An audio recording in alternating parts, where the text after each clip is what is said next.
പിണറായി സർക്കാരിന്റെ കീർത്തി ഇവിടെ കേരളത്തിൽ മാത്രമല്ല, അങ്ങ് രാഷ്ട്രപതി ഭവനിൽ വരെ രേഖാമൂലം എത്തിയിട്ടുണ്ട്. ദൈവത്തിനെങ്കിലും പേടിയില്ലാത്ത മനുഷ്യരുണ്ടാകുമോ എന്നുള്ള ചോദ്യത്തിന് ഞാൻ ഉണ്ടേ എന്ന് ഉണ്ണികൃഷ്ണൻ പോറ്റി കൈപൊക്കിയതോടെ കൂട്ടത്തിലുള്ളവരെ മൊത്തം പോലീസ് പൊക്കി. അതിനിടയിലാണ് രാഷ്ട്രപതിയുടെ അയ്യപ്പ ദർശനത്തിനായുള്ള കേരള സന്ദർശനം.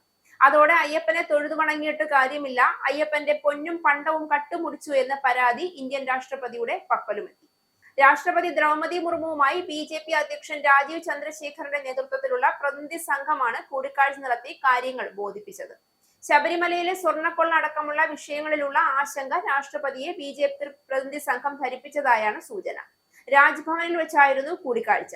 സംസ്ഥാന അധ്യക്ഷൻ രാജീവ് ചന്ദ്രശേഖറിനൊപ്പം മുൻ ഗവർണറും BJP ദേശീയ നിർവാഹക സമിതി അംഗവുമായ കുമ്മനം രാജശേഖരൻ, മുൻ കേന്ദ്രമന്ത്രി V മുരളീധരൻ, BJP മുൻ സംസ്ഥാന അധ്യക്ഷൻ K സുരേന്ദ്രൻ, സംസ്ഥാന general secretary advocate S Suresh, മുൻ DGPയും BJP സംസ്ഥാന ഉപാധ്യക്ഷയുമായ R ശ്രീലേഖ എന്നിവരും ഉണ്ടായിരുന്നു.